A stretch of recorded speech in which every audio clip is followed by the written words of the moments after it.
नमस्कार, इस वक्त हम मौजूद हैं चैम्बर ऑफ कॉमर्स में, जहां होने जा रहे हैं 17 जुलाई को चैम्बर ऑफ कॉमर्स के चुनाव। आइए जानते हैं कि किस तरह से ये जो चुनाव है वो आयोजित करे जाते हैं, कितने सालों में जो है वो चैम्बर ऑफ कॉमर्स की जो चुनाव है वो आते हैं, क्या प्रोसेस इनका रहता है। सर, आपका परिचय।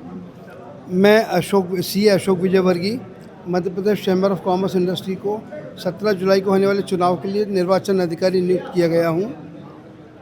सर, कितने सालों में चैम्बर ऑफ कॉमर्स के जो चुनाव है वो होते हैं। चैम्बर ऑफ कॉमर्स चुनाव 3 साल के बाद होते हैं। सर, क्या क्या इनकी प्रक्रिया रहती है। इनकी प्रक्रिया रहती है, पूरी चुनाव प्रक्रिया है। सबसे पहले इसमें ये डेट फाइनल की जाती है चुनाव कब होना है, उसकी चुनाव प्रक्रिया शुरू होती है। इसके बाद इसमें इसके नॉमिनेशन फॉर्म लिए जाते हैं। नॉमिनेशन फॉर्म लेने के बाद इसके फिर जांच होती है। जांच के बाद कुछ रिजेक्ट होने हैं, कुछ एक्सेप्ट होने हैं। तो एक्सेप्टेड फॉर्म की फाइनल लिस्ट लगती है। उसके बाद नाम वापसी के दिन निश्चित रहते हैं। नाम वापसी के बाद फाइनल लिस्ट लगती है। फाइनल लिस्ट के बाद इसमें वोटिंग की डेट होती है। इसके बीच में 2 राइडर और होते हैं। एक ये होता है जो जिनको चुनाव लड़ना है उनके लिए एक निश्चित डेट रहती है कि उस तारीख तक उनके पुराने ड्यूज़ क्लियर हो जाना चाहिए।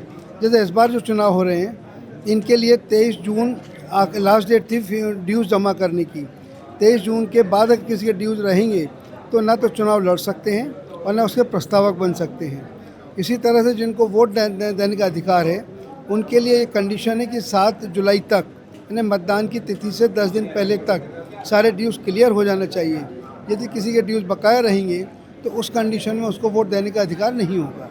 और जिस दिन चुनाव होते हैं, जैसे 17 जुलाई को मतदान है, तो संभवतः 17 जुलाई के मतदान के तुरंत बाद ही मतगणना शुरू हो जाती है और उसी दिन इसके रिजल्ट डिक्लेयर किए जाते हैं। तो सर, जो पदाधिकारी जो खड़े हुए हैं, जो इस पद के लिए लड़ेंगे, उनमें क्या क्या जो गुण है वो देखे जाते हैं। देखिए, गुण की तो जो अपना जहाँ तक Madhya Pradesh chamber of commerce industry का संविधान की बात है तो संविधान में से उनकी क्वालिफिकेशन लिखी हुई है। क्वालिफिकेशन का मतलब कि कौन व्यक्ति चुनाव लड़ सकते हैं। अब गुण दोष देखना Madhya Pradesh chamber of industry का काम नहीं है।